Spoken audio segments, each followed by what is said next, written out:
É isso aí, bora falar de cessão de débito agora, né? No site Cadorim, cessão de débito, assunção de dívida. Cessão de débito. Negócio jurídico bilateral em que o devedor cedente cede com consentimento expresso do credor cedido a sua posição e direitos na relação jurídica obrigacional à terceira pessoa, assuntor ou cessionário, que se responsabiliza por cumprir a dívida sem extinguir a obrigação. Artigo 299. Assunção de dívida. Pode terceira pessoa, desde que tenha consentimento expresso do credor, assumir a dívida do devedor cedente, ficando este exonerado. Se o assuntor terceira pessoa, ao mesmo tempo da assunção, era insolvente e o credor não sabia, consentindo com a assunção, o devedor cedente não ficará exonerado, pois tal fato caracteriza a má-fé, devendo ele ainda responder pela dívida. Exemplo, eu sou um devedor do Danilo, mas com consentimento dele, cedo o meu débito ao Sr. Rubens, ou tio Bide, que naquele momento eram insolventes. Continuarei responsável pela dívida, como se não houvesse exceção alguma para proteger a boa-fé de Danilo. Muito bem, tá certo. É assim que eu gosto dessas soluções. Acho que eu nem imagino que existiam na minha vida. Elas existem, olha aí, tá vendo? Que legal. Prazo para consentimento está no parágrafo único desse artigo. Tanto o cedente como o cessionário podem assinalar prazo para o credor cedido consentir ou não com a cessão de débito, não se manifestando este no prazo assinalado, seu silêncio, como que em seção do artigo 111 do CC, haver-se-á como recusa, e nesse caso não haverá cessão alguma. Porque veja bem, aqui você está pedindo lá, tanto o cedente como o cessionário podem assinalar para o credor, né? Assinar prazo para o credor, consentir ou não. E é necessário que ele consinta, entende? Se em certo prazo ele ficar calado, então isso é um não, e não mais um sim. Interessante essa exceção, porque ela pode pegar você desprevenido numa prova. Ah, ele não se manifestou, ele concordou. Não. Ele tem que dizer se ele concorda, se ele consente ou não. Se ele não fala, então é deduzido que é um não, já que é preciso da permissão dele. Não se pode presumir um sim nesse caso. 300. CC. Extinção de garantias concedidas pelo devedor. A partir da assunção de dívida, as garantias especiais concedidas ao credor pelo devedor originário cedente consideram-se extintas, salvo o consentimento expresso seu em que elas perpetuem-se. Essa extinção de garantias concedidas pelo devedor. A partir da assunção de dívida, a cessão de débito, as garantias especiais concedidas ao credor pelo devedor originário cedente consideram-se extintas, salvo o consentimento expresso seu em que elas perpetuem-se. Exemplo: A, credor de B, tem como garantia da dívida a hipoteca da casa de B. No entanto, C torna-se assuntor da dívida de B. E se este não concordar expressamente, fazendo constar do título da cessão, a hipoteca considerar-se-á uma obrigação de garantia extinta. A, credor de B, tem como garantia da dívida a hipoteca da casa de B, certo? No entanto, C torna-se assuntor da dívida de B. E se este, o B, não concordar expressamente, fazendo constar do título da cessão, a hipoteca considera-se uma obrigação de garantia extinta. Porque assim, se vai entrar um terceiro, não pode ser um terceiro estranho, tem que ser alguém conhecido. Você não quer alguém desconhecido cuidando de assuntos seus, sabe? Então você tem que ter consentimento. Quem é que tá tentando me ajudar aí? Tava aqui do nada e aparece um cara aí, o que é isso? Né? Então, como é que se diz? É importante também, nesse caso, que o devedor saiba quem é o terceiro. E que ele concorde que esse terceiro o ajude. Bora ver aqui, peraí. Anulação de cessão. 301. Ah, não. Ah, tá, perdão. Esse aí é o 300, aí não falou de 300. Beleza. Artigo 301. Anulação da assunção e restauração de garantias. Havendo assunção de dívida, cessão de débito, e está sendo anulada por algum motivo, restaurar-se-á a relação obrigacional que havia antes com o devedor originário cedente, inclusive com as garantias prestadas por esse. Todavia, não se reputam restauradas as garantias prestadas por terceiros, confiadores e avalistas, exceto se eles sabiam ou tinham conhecimento do vício da obrigação. Então, a obrigação ela pode se extinguir quando você tiver vícios de consentimento, né? Você tem aquele mesmo negócio de vícios de consentimento que já foram tratados aqui no canal. Acho que já foram, né? Bom, não me lembro direito, mas eu me lembro que fez um trabalho sobre isso, então talvez não esteja aqui. Mas também os absolutamente incapazes sem os representantes legais, né? Se eles fizerem isso de mão própria, já viu que não vai dar certo e vai tudo voltar ao normal. A obrigação se resolve, ela volta ao que era antes, beleza? Oposição de exceções pessoais. Mais uma vez você vê isso. Você viu isso em ativa, você viu isso em passiva e volta para... você viu isso, sai daqui. Até em de crédito, né? Pois é. E volta aqui de novo, sem problema nenhum. Bora lá. O novo devedor cessionário que assuntiu da dívida do devedor originário cedente não pode opor ao credor cedido as exceções pessoais que competiam ao devedor originário, mas pode opor todas as exceções comuns. Calma lá. O novo devedor que assuntiu da dívida do devedor originário, certo, não pode opor ao credor as exceções pessoais que competiam ao devedor originário. Ou seja, se você é um devedor, um terceiro agora, né? E quer dizer, olha, eu não consegui fazer isso por causa daquelas coisas que atrapalharam o originário, lá o outro devedor, o devedor primário, assim. Isso não vai valer, por causa que a obrigação ela era pessoal, entende? A exceção ela era pessoal, servia apenas para aquele devedor e não para o terceiro que se torna o novo devedor, entendeu? Aquele que vai, como é que se diz? O devedor que cedeu o débito, ele tem uma exceção pessoal. Aquele que recebeu esse débito para pagar, ele não pode afirmar que tem obrigação, ou que ele não tem, que ele tem exceção pessoal, porque exceção pessoal valia apenas para o devedor e não para esse terceiro, que se torna o novo devedor que vai pagar, certo? Ai, mano, tá doido? Parece até que a gente tá falando bêbado, parece até que pegou uma Heineken e bebeu com cerveja preta e ficou uma loucura. Imóvel hipotecado eu não vou falar, com todo respeito, ele não falou disso, eu também não vou nem me atrever, entende? Eu não sou aqui Star Trek para ir onde o homem não foi. Segundo a doutrina, é um negócio jurídico bilateral, pelo qual o devedor, com a anuência expressa do credor, transfere a um terceiro que o substitui os encargos obrigacionais, de modo que este assume sua posição na relação obrigacional, responsabilizando-se pela dívida que subsiste com seus acessórios. Beleza.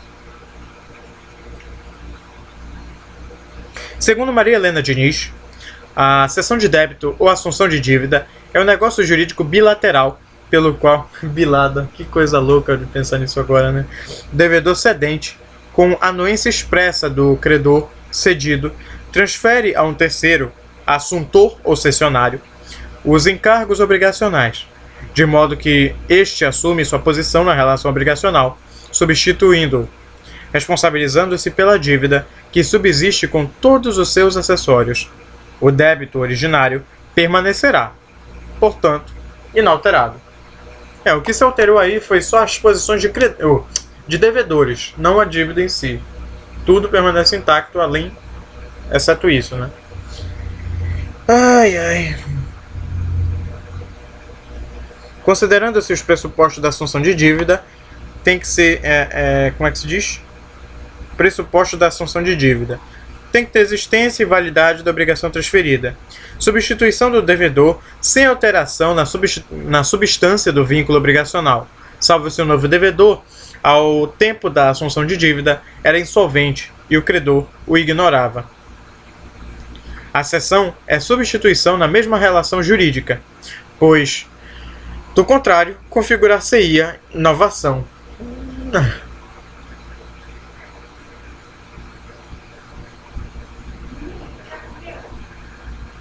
Já concordância expressa do credor, uma vez que a pessoa do devedor é muito importante para ele, pois o valor do crédito dependerá de sua solvência ou idoneidade patrimonial, de forma que não seria conveniente ao credor da pessoa solvente vê-la substituída por outra com menos possibilidade de resgatar a dívida. Ou, por exemplo, tem também o caso de que o rico pega ele assume essa posição de terceiro pagador, né, do débito, e o cara é tão rico que ele pode se recusar a pagar, e por ter tantos recursos financeiros, ele pode passar mais tempo na lide dele com esse credor, a ponto que o credor esgota-se os recursos dele e fica sem nada. É possível isso acontecer com toda certeza. Quando você pensar, o ser humano ele é um babaca de merda, é um gente do mal. Nem todos são, mas tenho certeza que aqueles que são têm assim segurança de que vai dar coisa ruim. E dá, como esse é um dos exemplos. Sempre pense nisso.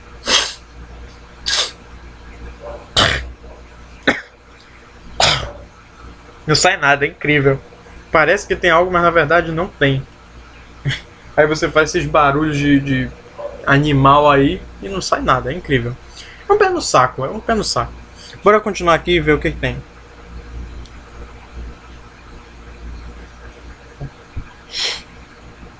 O consentimento do credor precisará ser expresso e inequívoco. Dos anos 99, né? Só ir lendo os artigos e tal. Qualquer das partes pode assinar prazo ao credor para que consista na assunção da dívida. Consinta. Interpretando-se o seu silêncio como recusa. 299, parágrafo único, né? Poderá o devedor ou terceiro estipular judicial ou extrajudicialmente um prazo para que dentro dele o credor anua na cessão do débito. E se ele ficar silente durante tal lapso temporal, configurada estará sua não concordância na substituição do devedor primitivo pelo terceiro. Logo, o credor que cala não consente. Lembre-se disso nessa parte. O credor que cala não consente, até porque é necessário a concordância dele com essa troca de devedores. Eu já estava dormindo.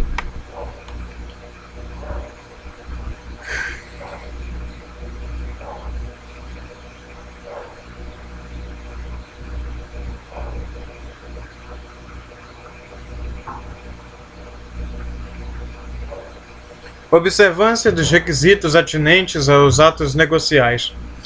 Por ser esta a sua natureza jurídica, necessários serão capacidade dos contratantes que manifestam consentimento livre e espontâneo, objeto lícito e possível, podendo abranger todos os débitos, presentes e futuros, exceto os que deverão ser cumpridos pessoalmente pelo devedor, de forma legal que, em regra, será livre, mas se a prestação devida consistir na entrega de bem imóvel para a transmissão de seu domínio, a escritura pública será imprescindível.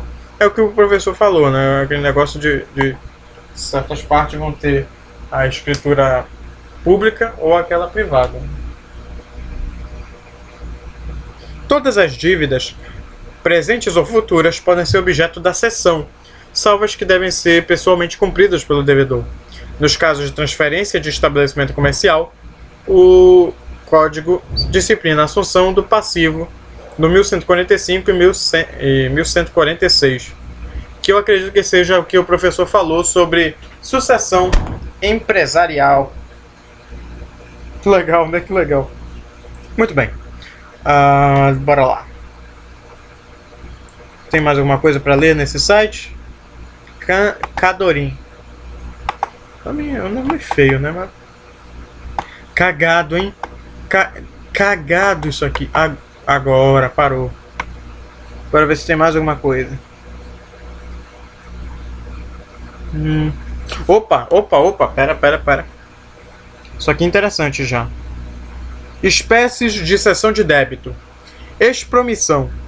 É um negócio jurídico pelo qual uma pessoa assume espontaneamente o débito de outra. Consiste no contrato entre terceiro, expromitente e o credor, pois o devedor originário não toma parte nessa convenção. O expromitente não assume a dívida por ordem do devedor, mas espontaneamente. A expromissão poderá ser liberatória, se houver perfeita sucessão no débito pela substituição do devedor na relação obrigacional pelo expromitente, ficando exonerado o devedor primitivo, exceto se o terceiro que assumiu sua dívida era insolvente e o credor o ignorava. Deixa eu só fechar aqui a porta. Ih, não deu.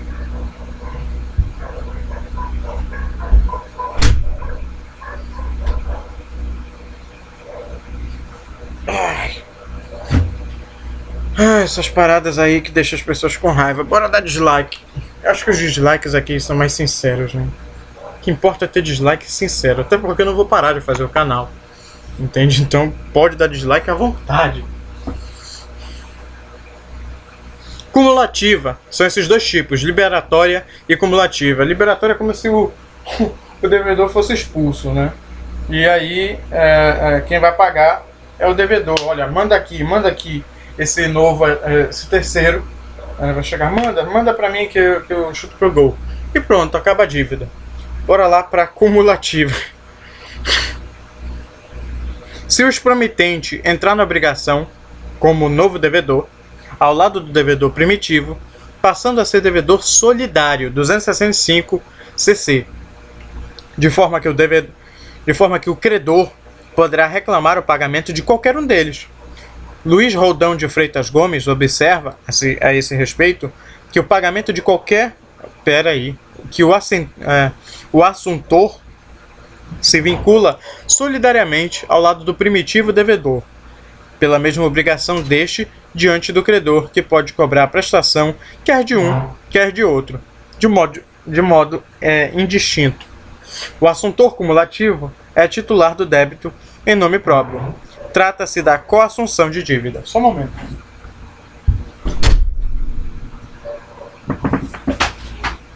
Ai. Não dá pra entender isso às vezes, né? Você fecha, ela abre, fecha, abre, para de fechar. Quer dizer, para de abrir, né? Fica até um negócio confuso, o cara crachá, né? Bora ver aqui, delegação, que é aqui onde a gente já termina. Se o devedor transferir a terceiro com a anuência do credor, o débito com este contraído. Tá legal, a frase tá meio mal feita, mas beleza. Haverá, eu entendi o que ele quis passar. Haverá um contrato entre terceiro e o devedor. O devedor cedente designar-se-á delegante, aquele a quem se transfere o débito. Terceiro cessionário. É o delegado e o credor delegatário. É o delegado, o terceiro cessionário, né? Aquele a quem se transfere o débito, e o credor delegatário. Trata-se de delegação imperfeita, por não operar a extinção do débito, e poderá ser primitiva e simples. Vamos lá. A delegação privativa, cara, que loucura. Privativa. Delegação privativa. Se o delegante, bora ver aqui, delegante, devedor cedente. Muito bem. Se o se o devedor cedente se exonerar de maneira que... Cadê? Eu me perco nessas palavras. De maneira que o delegado assuma toda a responsabilidade pelo débito, sem responder pela insolvência deste. Simples ou cumulativa. Se o novo devedor entrar na relação obrigacional unindo-se ao devedor primitivo, que continuará vinculado, não poderá, contudo, ser compelido a pagar, senão quando o novo devedor deixar de cumprir a obrigação que assumiu, não havendo, portanto, entre eles nenhum vínculo de solidariedade. Isso é um ponto importante que o professor falou. Você não presume solidariedade, entendeu? Isso está em artigo, e você só fala dela se tiver ou na lei ou em contrato. Não tem essa de achar, isso aí tem cara de solidariedade. Leia o contrato, entende? Só lê, pronto. E é isso, cara. Na delegada, o devedor primitivo, ele vai pegar e delegar alguém para pagar, né, essa dívida. Vai escolher alguém para ceder o débito. E aquele que cedeu o débito, acabou-se, cara. O devedor primitivo tá cagando e andando. Vai ser esse terceiro que vai pagar. E se não pagar, meu amigo, a cobra vai causar grandes problemas. Então é importante que esse terceiro ele pague, por causa que ele não vai ter solidariedade, entende? Com o devedor primitivo. Esse terceiro devedor, ele foi delegado a isso, vai arcar com as consequências disso. A responsabilidade aqui é subsidiária. Enquanto na excomungação, o que é? Expromissão, há uma solidariedade, né? Peraí. Expromissão. Terceiro assume a obrigação mesmo sem consentimento do devedor. Assim, libera o devedor da obrigação. Certo. Se o terceiro não pagar, o devedor não paga. Mas terceiro sim. Então, não é assim de solidariedade, tá louco? Calma aí. O que tu acabou de falar. Não se presume. Aí a cumulativa. É subsidiária a responsabilidade. Terceiro, como devedor, só será solidária se prevista em lei ou contrato. É isso que tu, né, cagou um pouquinho, mas beleza. Delegação privativa. Devedor se priva de pagar ao delegar para a terceira pessoa, estranho, né, ou uma pessoa conhecida, para pagar. A simples, o devedor assume solidariamente com o terceiro a dívida. Eu acho que está tudo explicado aqui, a aula de hoje inteira do caderno está explicada nesse vídeo, né? Não tem nem para que fazer um segundo, esse aqui já é o suficiente.